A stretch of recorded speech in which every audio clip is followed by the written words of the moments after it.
అందుకే మనం సింహాలు అవ్వాలి, ఒక్కొక్కరు ఒక్కొక్క సింహం అవ్వాలి. జై భీమ్, జై భీమ్, జై భీమ్. గొర్రెల్లాగా ఉండకండి, ఒక్కొక్కరము ఒక్కొక్క సింహం అవ్వాలి. మనం మటుకే కాదు, రాష్ట్రంలోని యువత అంతా, రాష్ట్రంలోని ప్రజలు అంతా ప్రత్యేక హోదా కోసం ఉద్యమించే ఒక్కొక్క సింహం అవ్వకపోతే మనకు ప్రత్యేక హోదా రాదు. ఇంకొక మహానుభావుడు అన్నాడు, పోరాడితే పోయేదేముంది బానిసత్వం తప్ప అని. కాబట్టి పోరాడాలి.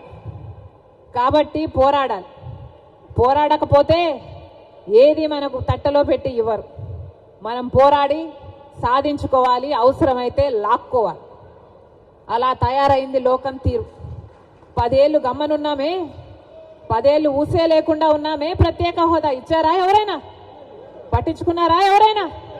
బీజేపీ పార్టీ ఇచ్చిందా మన మంచితనం చూసి? చంద్రబాబు గారు మన కోసం కొట్లాడారా మన మంచితనం చూసి? జగన్మోహన్ రెడ్డి గారు కొట్లాడారా మన మంచితనం గురించి? మన రాష్ట్రానికి పోలవరం ఇచ్చారనా?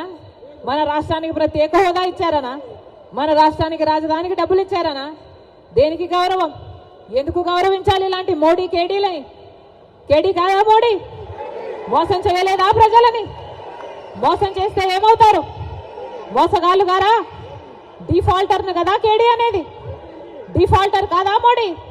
మనకిచ్చిన వాగ్దానాలలో ఒక్కటైనా నిలబెట్టుకోకపోతే అది డిఫాల్టర్ కాదా? మరి డిఫాల్టర్ని కేడీ అనక ఏమనాలి? మోసం చేసిన వాడిని 420 అనక ఏమనాలి?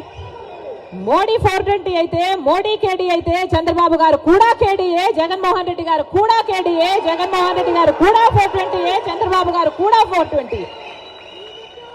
మన రాష్ట్ర హక్కు, మన బిడ్డల హక్కు ప్రత్యేక హోదా. ఈరోజు ఎంతమంది విలువనిస్తున్నారు ప్రత్యేక హోదా గురించి? ఎంతమంది పట్టించుకుంటున్నారు ప్రత్యేక హోదా గురించి? అసలు ప్రత్యేక హోదా మన రాష్ట్రానికి వచ్చునుంటే ఈ పాటికి ఎక్కడుండను మన రాష్ట్రం? 15 లక్షల కోట్ల రూపాయలు విలువ చేసే ప్రత్యేక హోదా వచ్చుంటే మన పోలవరం మనం కట్టుకోలేమా? మన రాజధాని మనం కట్టుకోలేమా? ఎంత మేలు జరిగింది మన బిడ్డలకు. ఏ రాష్ట్రానికన్నా మన రాష్ట్రం ఎందుకు తక్కువ ఉండాలి? బాధ లేదా? ప్రత్యేక హోదా వచ్చునుంటే మన రాష్ట్రం ఎక్కడో ఉండుండే. రాజశేఖర రెడ్డి గారు మన రాష్ట్రం గురించి, మన రాష్ట్ర ప్రజల గురించి ఎంత ఆలోచన చేశాడు. ఉందా ఈ నాయకులకు ఆలోచన? చంద్రబాబు గారికి ఉందా? పోనీ జగనన్న గారు రక్తం పచ్చుకొని పుట్టారు కదా, ఉందా జగనన్న గారికి ఆలోచన? రాజశేఖర రెడ్డి గారు జలయజ్ఞంలో ప్రాజెక్టులు 54 ప్రాజెక్టులు మొదలు పెట్టాడు. ఆంధ్ర రాష్ట్రంలో 12 ప్రాజెక్టులు పూర్తి చేస్తే 42 ప్రాజెక్టులు ఇంకా అలాగే ఉంటే ఏమన్నాడు జగనన్న గారు? నేను 6 నెలల్లో పూర్తి చేస్తానన్న జగనన్న గారు రాజశేఖర్ ఇదేనా మాట నిలబెట్టుకోవడం అంటే? మడమ తప్పకపోవడం అంటే? ఇచ్చిన మాటను మడత పెట్టారు కదా. మీరా రాజశేఖర రెడ్డి గారి వారసు? ఆలోచన చేయాలి.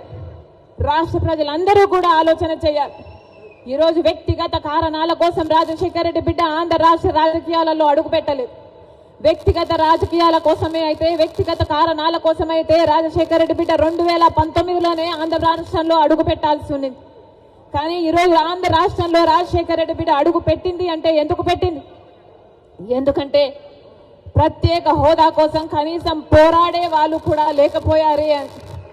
మనం పోరాడకపోతే ఆంధ్ర రాష్ట్రంలో ప్రత్యేక హోదా ఎప్పటికీ రాదు. కాబట్టి ప్రత్యేక హోదా ఇస్తానన్న ఏకైక వ్యక్తి రాహుల్ గాంధీ గారు. మొట్టమొదటి సంతకం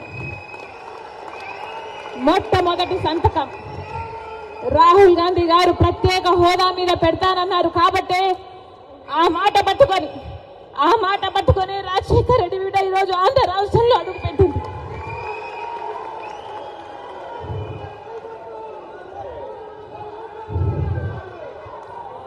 ప్రత్యేక హోదా లేకపోతే ఆంధ్ర రాష్ట్రానికి భవిష్యత్తే లేదు. ప్రత్యేక హోదా లేకపోతే ఆంధ్ర రాష్ట్రం అభివృద్ధి చెందదు అని 10 సంవత్సరాలుగా చూసామా లేదా?